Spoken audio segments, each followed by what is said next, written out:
इस वक्त जब हम ये चर्चा कर रहे हैं, हमारे शरीर के भीतर लगभग 37 ट्रिलियन शहर मौजूद हैं। मतलब 37 लाख करोड़ छोटे छोटे शहर। हाँ बिल्कुल। और सबसे हैरानी की बात तो यह है कि इन ट्रिलियन शहरों में से हर एक के पास अपना खुद का पावर ग्रिड है, अपना पोस्टल सर्विस है, और यहाँ तक कि आपातकाल के लिए खुद के आत्मघाती बम भी मौजूद है। सही कहा। तो आज के इस अध्ययन सत्र में हम इसी सूक्ष्म जगत की गहराइयों में उतरने वाले हैं। ये वाकई एक बहुत ही रोमांचक विषय है। हमारे आज के नोट्स सेल सिटी यानी कोशिका रूपी महानगर के बारे में है। आमतौर पर जब हम जीवन की कल्पना करते हैं तो कोई विशाल जानवर या पेड़ हमारे दिमाग में आता है। हाँ, हम छोटी चीजों पर ध्यान ही नहीं देते। बिल्कुल। लेकिन आज हम इस पूरी तस्वीर को उल्टा करने वाले हैं। हम ये समझने की कोशिश करेंगे कि मतलब एक सुई की नोक से भी छोटी जगह में एक आत्मनिर्भर हाईटेक शहर कैसे काम करता है, और कैसे ये सूक्ष्म व्यवस्था हमारे पूरे अस्तित्व को चला रही है। तो इस सेल सिटी की सड़कों पर उतारने से पहले मुझे लगता है कि हमें इतिहास में थोड़ा पीछे जाना चाहिए। हाँ, शुरुआत वहीं से होनी चाहिए। क्योंकि ये जानना दिलचस्प है कि इस अदृश्य शहर को पहली बार किसने देखा था। नोट्स में रॉबर्ट हुक का जिक्र है। बिल्कुल, जिन्होंने 1665 में पहली बार सेल शब्द का इस्तेमाल किया था। हाँ, उन्होंने पेड़ की छाल मतलब कॉर्क के एक पतले टुकड़े को अपने माइक्रोस्कोप के नीचे देखा था। लेकिन मुझे यहाँ जो बात सबसे ज्यादा चौंकाने वाली लगी वो ये है कि हुक ने जिसे देखा था वो दरअसल एक मृत कोशिका थी। एग्जैक्टली। और ये एक बहुत ही महत्वपूर्ण अंतर है। हुक ने अपने साधारण माइक्रोस्कोप से जो देखा वे केवल कोशिकाओं की बाहरी दीवारें थीं। तो मतलब अंदर कुछ भी नहीं था। आप इसे इस तरह समझ सकते हैं कि उन्होंने एक ऐसा शहर देखा जो सदियों पहले उजड़ चुका था, जहां सिर्फ खाली इमारतों के ढांचे या खंडर बचे थे। ओ, समझ गया। उनके भीतर का सारा जीवन, सारी हलचल खत्म हो चुकी थी। इसीलिए उन्होंने उन खाली जगहों को सेल कहा, जिसका लैटिन में अर्थ होता है छोटा कमरा। तो एक तरह से उन्होंने सिर्फ एक खाली पड़ी इमारत का ढांचा देखा था। बिल्कुल। लेकिन असली क्रांति तो इसके कुछ साल बाद आई। 1674 में एंटोनी वैन ल्यूमेनहॉक नाम के वैज्ञानिक ने अपने बनाए हुए कहीं अधिक उन्नत लेंस का इस्तेमाल किया। हाँ, और उन्होंने तालाब के पानी की एक बूंद को देखा। सही कहा। और वहां उन्होंने पहली बार जीवित सूक्ष्म जीवों को, जैसे जीवाणु और प्रोटोजोआ को तैरते हुए देखा। ये विज्ञान के इतिहास का एक बहुत बड़ा मोड़ था। मतलब ल्यूमेनहॉक ने वास्तव में उस इमारत के अंदर रहने वाले जीवित निवासियों को देखा जो काम कर रहे थे, भागदौड़ कर रहे थे। जरा सोचिए, खुद के खंडर देखने से लेकर ल्यूमेनहॉक के धड़कते हुए जीवन को देखने के बीच मानवता ने एक नई दुनिया की खोज कर ली थी। ये सिर्फ एक बेहतर लेंस बनाने की बात नहीं थी। बिल्कुल नहीं। ये एक ऐसा क्षण था जिसने हमें ये सोचने पर मजबूर कर दिया कि जीवन केवल वही नहीं है जो हमें अपनी आंखों से दिखता है। पानी की एक छोटी सी बूंद के भीतर भी जीवन की पूरी एक सभ्यता पनप सकती है। और एक बार जब हमें पता चल गया कि ये शहर मौजूद हैं, तो अगला सवाल ये उठता है कि क्या ये सभी शहर एक ही तरह के आर्किटेक्चर पर बने हैं? ये एक बहुत ही अच्छा सवाल है। हमारे नोट्स बताते हैं कि विकास के आधार पर मुख्य रूप से दो तरह के सेल सिटी होते हैं, प्रोकैरियोटिक और यूकैरियोटिक। हाँ, दोनों में काफी अंतर होता है। प्रोकैरियोटिक बहुत ही छोटे और बुनियादी होते हैं, जैसे बैक्टीरिया। इनमें कोई सुव्यवस्थित नियंत्रण कक्ष नहीं होता, जबकि यूकैरियोटिक, जिनसे हम जानवर और पौधे बने हैं, वे काफी बड़े और जटिल होते हैं। बिल्कुल सही। मैं इसे एक स्टार्टअप के खुले ऑफिस और एक मल्टीनेशनल कंपनी के बड़े मुख्यालय के अंतर की तरह देख रहा हूँ। प्रोकैरियोटिक उस स्टार्टअप की तरह है जहाँ कोई केबिन नहीं है, सब एक ही हॉल में बैठकर काम कर रहे हैं। ये तुलना काफी हद तक सही है। प्रोकैरियोटिक कोशिकाओं में डीएनए और अन्य रसायन बस एक ही जगह तैरते रहते हैं, कोई अलग विभाग नहीं होता। हाँ, लेकिन जब जीवन जटिल होने लगा तो एक ही कमरे में सारे काम करना संभव नहीं रहा। यूकैरियोटिक कोशिकाओं को आप उस मल्टीनेशनल मुख्यालय की तरह देख सकते हैं, जहाँ हर काम के लिए अलग कैबिन है। एग्जैक्टली। जहाँ हर विभाग के लिए अलग सुरक्षित कमरे हैं, जिन्हें हम कोशिकांग या ऑर्गेनेल्स कहते हैं। ऊर्जा बनाने का विभाग अलग है, कचरा प्रबंधन का अलग है। तो इससे काम आसान हो जाता है। इस तरह की व्यवस्था से अलग अलग रासायनिक प्रक्रियाएं एक दूसरे में दखल दिए बिना एक ही समय पर हो सकती हैं। ये तो हुई शहर के अंदर की बात। लेकिन किसी भी शहर को बाहरी खतरों से बचाने के लिए एक किलेबंदी की जरूरत होती है। सुरक्षा तो सबसे पहले आती है। हर कोशिका के चारों ओर एक कोशिका झिल्ली या सेल मेम्ब्रेन होती है। इसे चयनात्मक पारगम्य या सिलेक्टिवली परमिएबल कहा जाता है। हाँ, मतलब ये ऐसा गार्ड है जो तय करता है कि कौन अंदर आएगा और कौन बाहर जाएगा। लेकिन मुझे इसका जो मॉडल सबसे ज्यादा दिलचस्प लगा वो है फ्लूइड मोज़ेक मॉडल। अक्सर हम दीवार को एक ठोस कंक्रीट की तरह सोचते हैं, लेकिन नोट्स के अनुसार ये झिल्ली तो लगातार हिलती डुलती रहती है। यही प्रकृति की सबसे शानदार इंजीनियरिंग है। ये झिल्ली कोई ईंट या पत्थर की दीवार नहीं है, तो फिर ये कैसी दिखती है? आप इसकी कल्पना साबुन के बुलबुलों के एक बहुत ही घने समुद्र की तरह करें, जिसे फॉस्फोलिपिड कहते हैं। और इस तेल जैसे समुद्र के बीच में बड़े बड़े प्रोटीन के जहाज तैर रहे हैं। अरे वाह, प्रोटीन के जहाज। हाँ, ये फ्लूइड या तरल इसलिए है ताकि अगर झिल्ली में कोई दरार आए तो वो तरल पदार्थ तुरंत बहकर उस दरार को भर दे। ये खुद को रिपेयर कर सकती है। ये तो कमाल का फीचर है। और जो प्रोटीन के जहाज इसमें तैर रहे हैं वे असल में दरवाजे या चैनल की तरह काम करते हैं, जो सिक्योरिटी गार्ड का काम करते हैं। बिल्कुल, वो पहचानते हैं कि कोशिका को किस पोषक तत्व की जरूरत है और सिर्फ उसी को अंदर आने देते हैं। ये तो एक बेहद स्मार्ट सिक्योरिटी सिस्टम हो गया। लेकिन यहाँ मुझे एक उलझन है। बताइए, क्या उलझन है? अगर जंतु कोशिकाओं के पास ये इतनी शानदार और खुद को ठीक करने वाली कोशिका झिल्ली मौजूद है, तो फिर पौधों और कवकों को एक अतिरिक्त कोशिका भित्ति या सेल वॉल की जरूरत क्यों पड़ी? उनके पास तो इस झिल्ली के बाहर एक सख्त दीवार भी होती है। इस उलझन का जवाब जीव के पर्यावरण और उसकी जीवन शैली में छिपा है। जंतुओं के पास गतिशीलता होती है। मतलब वो चल फिर सकते हैं? हाँ, अगर मौसम खराब है, तेज आंधी चल रही है या बहुत तेज धूप है, तो जंतु भागकर किसी पेड़ के नीचे छिप सकते हैं। सही बात है। लेकिन एक पौधे की स्थिति की कल्पना करें। वो जहां उगता है उसे जीवन भर वहीं खड़ा रहना पड़ता है। उसे पर्यावरण के हर कठोर थपेड़े को उसी जगह सहना होता है। ओह, अब मैं समझ रहा हूँ। इसलिए उस तरल और नाजुक कोशिका झिल्ली को फटने से बचाने के लिए प्रकृति ने पौधों को सेल्यूलोज की बनी एक अतिरिक्त बेहद मजबूत कंक्रीट की दीवार दी है, जिसे कोशिका भित्ति कहते हैं। यही कारण है कि पेड़ की डालियां इतनी सख्त होती हैं। तो पौधों को एक तरह का अतिरिक्त कवच मिला हुआ है, क्योंकि वे भाग नहीं सकते। ये बहुत ही तार्किक है। बिल्कुल। चलिए अब इस सुरक्षा घेरे को पार करके शहर के बिल्कुल बीचों बीच चलते हैं, जहां से असल में पूरा शहर नियंत्रित होता है। हाँ, मुख्यालय की तरफ। किसी भी महानगर को चलाने के लिए एक नियंत्रण कक्ष की जरूरत होती है, जो केंद्रक या न्यूक्लियस है। ये सेल सिटी का मस्तिष्क है, जो तय करता है कि कोशिका कब विभाजित होगी और क्या काम करेगी। और सबसे बड़ी बात, इसी केंद्रक के भीतर एक अत्यधिक सुरक्षित तिजोरी में हमारा डीएनए रखा होता है, जो जीवन का मास्टर ब्लूप्रिंट है। एकदम सही। डीएनए वो सॉफ्टवेयर है जिसमें ये लिखा है कि शरीर का हर एक हिस्सा कैसे बनेगा। लेकिन यहाँ ध्यान देने वाली बात यह है कि केंद्रक केवल आदेश दे सकता है। आदेश? तो काम कौन करता है? उन आदेशों को लागू करने और शहर की मशीनों को चलाने के लिए भारी मात्रा में ऊर्जा की आवश्यकता होती है, और ये ऊर्जा आती है कोशिका के पावर प्लांट से, जिसे हम माइटोकॉन्ड्रिया कहते हैं। हाँ बिल्कुल। लेकिन हमारे नोट्स में एक बहुत ही अजीब तथ्य सामने आता है। केंद्रक के पास डीएनए होना तो समझ में आता है, लेकिन माइटोकॉन्ड्रिया के पास अपना खुद का अलग डीएनए होता है। हाँ, ये बहुत ही रहस्यमयी बात है। और वो अपनी कॉपी खुद बना सकता है। ये कुछ ऐसा है जैसे किसी शहर के बिजली घर का अपना अलग ही संविधान हो। क्या माइटोकॉन्ड्रिया कभी कोई बाहरी जीव था जो इस शहर में घुस आया? आपने बिल्कुल सही नब्ज पकड़ी है। ये जीव विज्ञान के सबसे बड़े रहस्यों में से एक का दरवाजा खोलता है, जिसे हम एंडोसिम्बायोटिक थ्योरी कहते हैं। ये थ्योरी क्या कहती है? ये सिद्धांत बताता है कि अरबों साल पहले माइटोकॉन्ड्रिया वास्तव में एक स्वतंत्र रूप से तैरने वाला, ऊर्जा पैदा करने वाला एक छोटा प्रोकैरियोटिक बैक्टीरिया था। अच्छा, तो वो एक अलग जीव था। हाँ, फिर किसी समय एक बहुत बड़ी कोशिका ने इसे निगल लिया, लेकिन इसे पचाने के बजाय उन दोनों के बीच एक समझौता हो गया। एक समझौता? बिल्कुल। बड़ी कोशिका ने छोटे बैक्टीरिया को सुरक्षा दी, और बदले में उस छोटे बैक्टीरिया ने बड़ी कोशिका के लिए भारी मात्रा में ऊर्जा पैदा करना शुरू कर दिया। अरे वाह, मतलब ये इतिहास का सबसे सफल कॉर्पोरेट विलय था। दोनों ने मिलकर एक ऐसी साझेदारी बनाई जिसने पृथ्वी पर जटिल जीवन को संभव बना दिया। सटीक कहा आपने।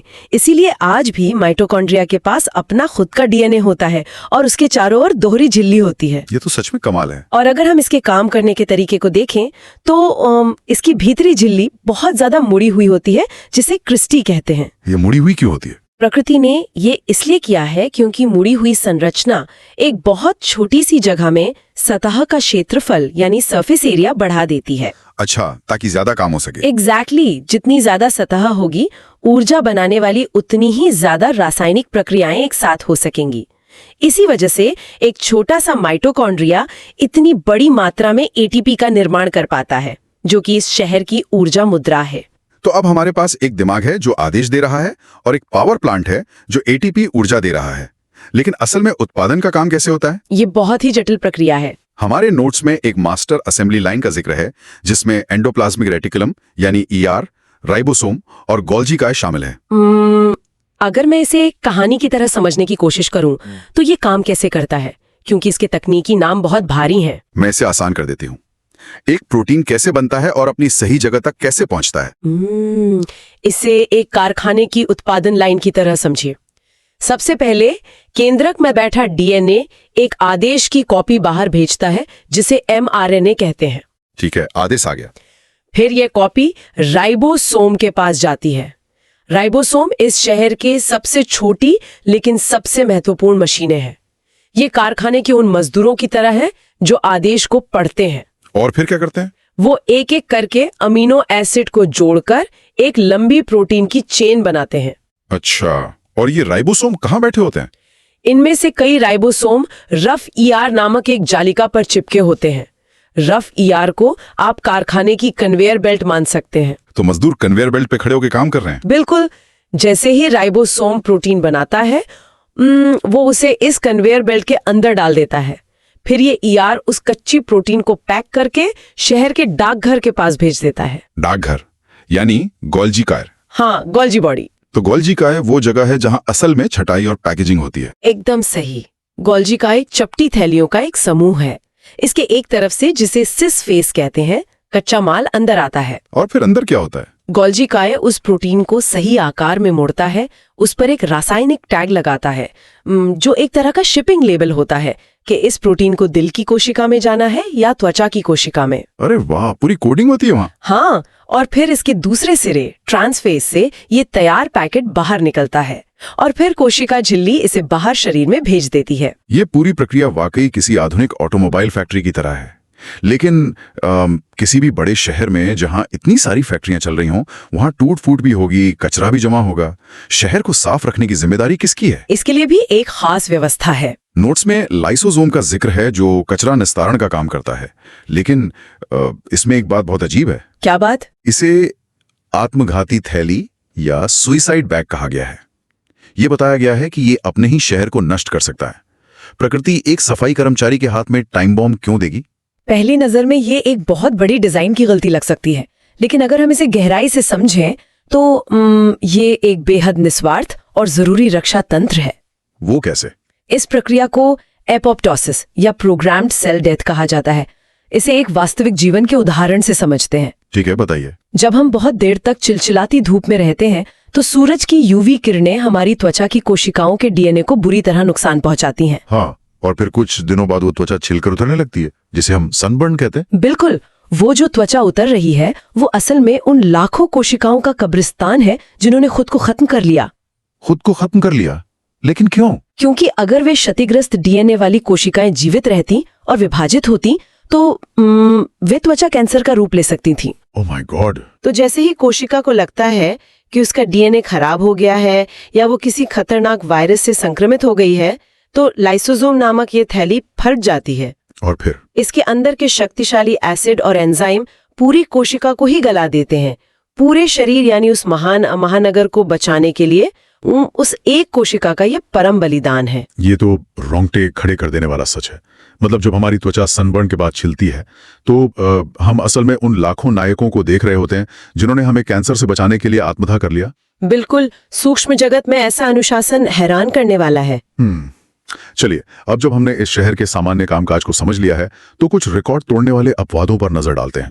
हमने पौधों और जंतुओं के बुनियादी अंतर को देखा, लेकिन आकार के मामले में कोशिकाओं में कितनी विविधता है? विविधता की कोई सीमा नहीं है। सबसे छोटी कोशिका कौन सी है? अगर हम सबसे छोटी कोशिका की बात करें तो वो माइकोप्लाज्मा है। इसका आकार केवल 0.1 से 0.3 माइक्रोमीटर होता है। बाप रे, ये तो बहुत ही छोटा है। हाँ, ये इतना छोटा है कि ये भौतिकी और रसायन विज्ञान के नियमों के बिल्कुल सीमा पर जीवित रहता है। इससे छोटा होना शायद जीव विज्ञान के लिए संभव ही न हो। और सबसे बड़ी कोशिका? मैं हमेशा सोचता था कि ब्लू व्हेल की कोई कोशिका सबसे बड़ी होगी, लेकिन यहाँ कुछ और ही लिखा है। जी हाँ, दुनिया की सबसे बड़ी अकेली कोशिका आज के समय में एक पक्षी में पाई जाती है, शुतुरमुर्ग कांडा। एग्जैक्टली। कवच सहित यह एक अकेली कोशिका लगभग 6 इंच तक बड़ी हो सकती है, जिसे आप बिना किसी माइक्रोस्कोप के अपने हाथों में पकड़ सकते हैं। मतलब एक पूरी कोशिका को हम हाथ में ले सकते हैं? हाँ।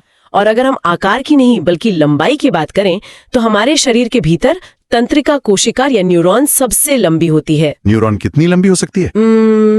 ये एक फाइबर ऑप्टिक केबल की तरह काम करती है और 1 मीटर तक लंबी हो सकती है, जो हमारी रीढ़ की हड्डी से लेकर पैर के अंगूठे तक सीधे सिग्नल पहुंचाती है। ये हॉल ऑफ फेम वाकई प्रकृति की असीम क्षमताओं को दिखाता है। बिल्कुल। और विज्ञान की खूबी ये है कि वो इस पूरी विविधता को एक नियम में पिरोने की कोशिश करता है, जिसे कोशिका सिद्धांत या सेल थ्योरी कहते हैं। स्लाइडन और श्वान नाम के वैज्ञानिकों ने कहा था कि दुनिया का हर जीव कोशिकाओं से बना है। हाँ, और हर नई कोशिका पुरानी कोशिका के विभाजन से ही पैदा होती है। कोई भी कोशिका जादू से हवा में प्रकट नहीं हो सकती। लेकिन हमारे नोट्स एक ऐसे अपवाद की ओर इशारा करते हैं जिसने इस पूरे सिद्धांत को चुनौती दे दी है, और वो है वायरस। वायरस जीव विज्ञान का सबसे बड़ा सिरदर्द है। ये कोशिका सिद्धांत के लिए एक सीधा अपवाद है, क्योंकि तकनीकी रूप से वायरस कोई कोशिका है ही नहीं। है ना? बिल्कुल नहीं। अगर मैं इसे एक एनोलॉजी से समझूं तो हमारे नोट्स बताते हैं कि वायरस शरीर के बाहर एक निर्जीव मृत क्रिस्टल की तरह होता है। तो क्या वायरस अनिवार्य रूप से विज्ञान कथाओं के एक ज़ॉम्बी की तरह है? ज़ॉम्बी, हाँ, ये तुलना काफी हद तक सही है। मतलब उसके पास अपनी कोई सेल सिटी नहीं है, कोई माइटोकॉन्ड्रिया नहीं है, कोई राइबोसोम नहीं है। बाहर वो बिल्कुल एक पत्थर की तरह मृत है, लेकिन जैसे ही वो हमारे शरीर की किसी जीवित कोशिका में घुसता है, वो ज़ॉम्बी की तरह जिंदा हो जाता है। ये ज़ॉम्बी एनोलॉजी बिल्कुल सटीक बैठती है। वायरस असल में प्रोटीन के एक छोटे से डब्बे में बंद कुछ जेनेटिक कोड के अलावा और कुछ नहीं है। बाहर वो पूरी तरह निष्क्रिय है। हाँ, लेकिन जैसे ही वो कोशिका झिल्ली को चकमा देकर अंदर घुसता है, वो सीधे शहर के नियंत्रण कक्ष यानी केंद्रक पर हमला करता है और फिर डीएनए को हैक कर लेता है। एग्जैक्टली। वो कोशिका के डीएनए को हटाकर अपना कोड वहां डाल देता है। अब कोशिका के राइबोसोम और कारखाने वायरस के लिए काम करने लगते हैं और उसकी लाखों कॉपी बनाने लगते हैं। मतलब वो हमारे ही संसाधनों का उपयोग करके जिंदा हो जाता है और हमारे ही शहर को नष्ट कर देता है। बिल्कुल, यही होता है। तो ये हमें इस गहरे सवाल पर लाकर खड़ा कर देता है कि आखिर जीवन है क्या? वायरस जीवन और मृत्यु के बीच की उस धुंधली रेखा पर खड़ा है। हाँ, जो ये साबित करता है कि प्रकृति को साफ सुथरे बक्सों में नहीं रखा जा सकता। इस पूरी चर्चा को अगर हम समेटें तो सेल सिटी की ये यात्रा हमें दिखाती है कि हमारे भीतर एक ऐसा ब्रह्मांड मौजूद है जो कभी सोता नहीं है। एक मृत कॉर्प को देखने से लेकर आज डीएनए के ब्लूप्रिंट को समझने तक विज्ञान ने अकल्पनीय दूरी तय की है। बिल्कुल सही कहा। हमारे बात करने के इस छोटे से अंतराल में हम सबके शरीर के भीतर अरबों कारखानों ने बिना किसी गलती के अपना काम किया है।